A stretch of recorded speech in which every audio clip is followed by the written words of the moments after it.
Dear students, आज हम लोग एक उसी चैप्टर के नए टॉपिक के साथ आए हैं। वो टॉपिक है गतिमान लिफ्ट में। आज का टॉपिक हम लोगों का है गतिमान लिफ्ट में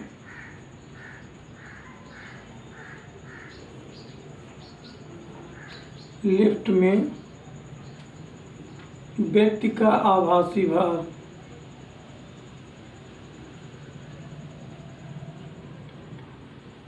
व्यक्ति का आभासी भार आज हम लोग इस टॉपिक पर चर्चा करेंगे और लास्ट में नोट भी प्रोवाइड कराएंगे।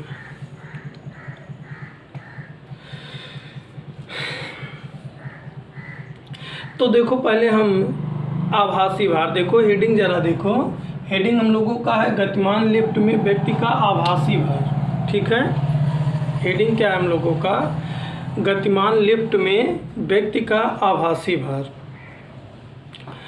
तो फिर अब हम चर्चा कर लेते हैं कि आभासी भार और भार क्या है। अब ध्यान दो, किसी वस्तु का भार W होता है mg। किसी वस्तु या व्यक्ति का भार W क्या होता है? mg। ये इसको भार या वास्तविक भार कहते हैं। भार या वास्तविक भार कहते हैं। लेकिन कभी कभी व्यक्ति का जो वास्तविक भार है ये कभी कभी अपने वास्तविक मान से कम या ज़्यादा होने लगता है। तो ये जो कम या ज़्यादा होना प्रतीत होता है उसी को आभासी भार कहते हैं। कभी कभी व्यक्ति को अपना भार उसका जो वास्तविक भार है उससे कम या अधिक महसूस होता है। क्या होता है? कभी कभी व्यक्ति को अपना वास्तविक भार जो है वो वास्तविकता से या तो कुछ कम या ज़्यादा महसूस होता है। वही जो कम या ज़्यादा वाला महसूस होने वाला भार है उसी को हम आभासी भार कहते हैं। इसके कई कंडीशन हैं। कंडीशन से जब समझोगे तो अच्छी तरीके से टॉपिक समझ में आएगा। तो देखो, हम कंडीशन के साथ ही समझाना चाह रहे हैं। देखो, पहले ध्यान दो, पृथ्वी प्रत्येक पिंड को अपनी ओर, पृथ्वी क्या करती है? प्रत्येक पिंड को अपनी ओर एक निश्चित बल से आकर्षित करती है, जिसे गुरुत्व बल अथवा वस्तु का क्या कहते हैं? भार कहते हैं। यहाँ तक तो किसी को कोई डाउट नहीं। ध्यान दो एक एक टॉपिक।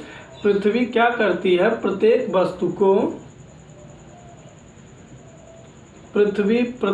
वस्तु को अपनी ओर आकर्षित करती है, और जिस बल से अपनी ओर आकर्षित करती है उसे गुरुत्व बल या वस्तु का भार कहते हैं। गुरुत्व बल या फिर उसी को वस्तु का क्या कहते हैं? भार कहते हैं। और W मैथमेटिकल कंडीशन में इसे mg से डिनोट करते हैं। इसे क्या करते हैं? mg से डिनोट करते हैं। तो अब देखो, हम अलग अलग कंडीशंस लेकर तुमको समझा रहे हैं। मान लो कोई व्यक्ति ऐसे पृथ्वी पर खड़ा है या बैठा है, कुछ भी है, स्थिर है। ऐसे कोई व्यक्ति है जो पृथ्वी की सतह पर रुका हुआ स्थिर विरामावस्था में है। ठीक है, तो यहाँ पर ध्यान दो। अब एक कंडीशन उसका हम स्टार्ट करने चल रहे हैं। पहला कंडीशन ध्यान दो, जब वस्तु जैसे मान लो हम ऐसे खड़े हुए हैं तो मेरा जो पूरा भार है वो भार mg कहाँ होगा? ठीक नीचे की ओर होगा कि नहीं होगा? ये जो मेरा भार है ये ठीक नीचे की ओर होगा कि नहीं होगा? बोलो। और इसका प्रतिक्रिया बल इसके ठीक ऊपर होगा। इतना क्लास 9th में पढ़े हो। जब कोई वस्तु जितना भार वो नीचे पृथ्वी पर डालती है, पृथ्वी भी उसका उतना ही विपरीत बल विपरीत दिशा में लगाती है। तो देखो अगर यहाँ कोई वस्तु या व्यक्ति है जो पृथ्वी की सतह पर खड़ा है तो उसका भार mg कहाँ लगेगा? नीचे। और इस mg के कारण प्रतिक्रिया r कहाँ लगेगा? ऊपर लगेगा। और अब देखो इसके अलावा ध्यान देना, इसके अलावा यहाँ पर कोई बल तो कार्य नहीं कर रहा है। इसका मतलब इस पर जब कोई बाह्य बल कार्य नहीं कर रहा है तो यहाँ पर ध्यान दो, जब यहाँ पर कोई बाह्य बल नहीं कार्य कर रहा है तो यहाँ कंप्लीटली ध्यान दो, R इज इक्वल टू क्या होगा? mg होगा। यहाँ पर कोई और बल नहीं कार्य कर रहा है तो R इज इक्वल टू क्या होगा? mg होगा। ध्यान से देखना, R is equal to mg का मतलब जो प्रतिक्रिया बल है वो वस्तु के भार के बराबर प्राप्त हो रहा है। यहाँ एक एक कंडीशन को देखना, बहुत कुछ छिपा हुआ है। जब व्यक्ति स्थिर था तो वहाँ पर केवल हुआ क्या? वस्तु का भार mg नीचे लग रहा है और उस mg के कारण प्रतिक्रिया ऊपर लग रहा है। इस दशा में होगा क्या? ये जो कैपिटल R है वो mg के बराबर होगा। जो कैपिटल R है वो mg के बराबर होगा। इसका मतलब क्या? जो प्रतिक्रिया बल प्राप्त हो रहा है, जो प्रतिक्रिया बल प्राप्त हो रहा है वो वस्तु के भार के क्या है? बराबर है। जो प्रतिक्रिया बल प्राप्त हो रहा है वो क्या है? वस्तु के भार के बराबर है।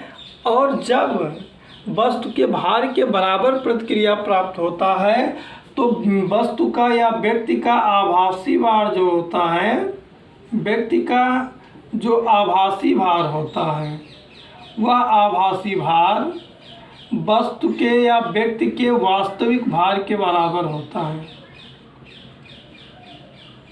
वास्तविक भार के क्या होता है?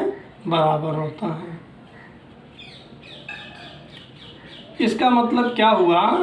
हम तुमको एक कंडीशन ये बता दिए कि अगर कोई व्यक्ति पृथ्वी की सतह पर खड़ा है तो उसका आभासी भार उसके वास्तविक भार के बराबर है। वास्तविक भार के क्या है? बराबर है। इसका मतलब अगर कोई व्यक्ति पृथ्वी पर खड़ा है तो उसका आभासी भार वास्तविक भार के बराबर होगा। लेकिन मेरा टॉपिक क्या था? देखो, गतिमान लिफ्ट में व्यक्ति का आभासी भार। लेकिन जब यही यम द्रव्यमान का व्यक्ति, अब हम अपने टॉपिक में चले आ रहे हैं, जब यही यम द्रव्यमान का व्यक्ति गतिमान लिफ्ट में चला जाएगा तो उसका आभासी भार जैसे यहाँ निश्चित है वहाँ पर निश्चित नहीं होगा। अलग अलग दशाओं में आभासी भार उसको अलग अलग मिलेगा। जब यही व्यक्ति गतिमान लिफ्ट में प्रवेश कर लेगा तो विभिन्न दशाओं में उसका आभासी भार विभिन्न मिलेगा। अब जैसे देखो, हम सपोज कर लिए कि यही जो यम द्रव्यमान का व्यक्ति है वो किसी गतिमान लिफ्ट में बैठा है। ये जो यम द्रव्यमान का व्यक्ति है यही क्या कर दिया है? किसी गतिमान लिफ्ट में बैठा हुआ है। तो देखो, लिफ्ट का मतलब तुम लोग समझ रहे हो। लिफ्ट के गति के मेरे अनुसार 5 कंडीशन हो सकते हैं। देखो, लिफ्ट ऊपर नीचे जाता है तो लिफ्ट की 5 स्थितियां हो सकती हैं। उन 5 स्थितियों का नाम हम पहले लिख रहे हैं। हो सकता है लिफ्ट विरामावस्था में हो। पहला कंडीशन तो हो सकता है कि लिफ्ट क्या हो?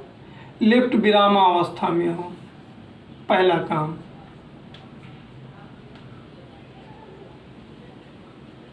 तो पहले उसके कंडीशन को समझ लेते हैं, लिफ्ट कितनी अवस्था में आ सकता है। दूसरा कंडीशन हो सकता है लिफ्ट नियत वेग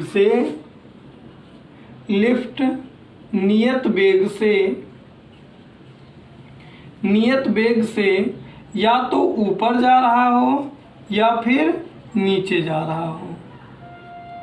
लेकिन नियत वेग से मतलब यहाँ पर त्वरण क्या है? 0 है। पहला क्या? विरामावस्था में हो। दूसरा क्या? या तो नियत वेग से ऊपर जा रहा हो और या फिर वो नियत वेग से नीचे आ रहा हो। देखो, तीसरा कंडीशन है जब वह त्वरित वेग से ऊपर जा रहा हो। तीसरा, त्वरित वेग से ऊपर जा रहा हो। त्वरित वेग से ऊपर जा रहा हो। चौथा त्वरित वेग से नीचे आ रहा हो। पांचवा मुक्त रूप से नीचे गिर रहा हो। मुक्त रूप से नीचे गिर रहा हो। अब फिर से देख लो, ये विरामावस्था तुमको समझ में आ गया होगा। नियत वेग से ऊपर या नीचे जाना समझ में आ गया होगा। त्वरित वेग से जब वो ऊपर जाएगा ये भी समझ में आ गया होगा। इसका मतलब त्वरण ए ऊपर की ओर लगेगा। नियत वेग से नीचे मतलब त्वरण नीचे लग रहा होगा। मुक्त रूप से नीचे गिर रहा हो ये नहीं समझ में आया होगा। मुक्त रूप से नीचे गिरने का मतलब, मान लो लिफ्ट की डोरी टूट जाए। लिफ्ट की डोरी जब टूट जाए तो मुक्त गुरुत्वीय त्वरण के अधीन खूब तेजी से नीचे आएगा। ऐसे कंडीशन को हम कह रहे हैं मुक्त रूप से जब नीचे गिर रहा हो। अब हम इसके एक एक कंडीशन पर बात कर रहे हैं। पहला, जब लिफ्ट विरामावस्था में हो। एक एक कंडीशन पर अब हम बात कर रहे हैं जब लिफ्ट विरामावस्था में हो।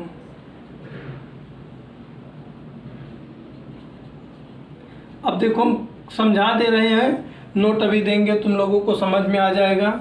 मान लिया ये लिफ्ट है, इसी में यहाँ यम द्रव्यमान का कोई व्यक्ति बैठा है और देखो लिफ्ट विरामावस्था में है। तो जब लिफ्ट विरामावस्था में है तो जैसे व्यक्ति पृथ्वी पर खड़ा था वैसे यहाँ भी होगा। इसका भार mg नीचे की ओर कार्य करेगा और इस भार mg के कारण ऊपर प्रतिक्रिया r लगेगा और इस अवस्था में r इज इक्वल टू हमको क्या मिल जाएगा, mg मिल जाएगा।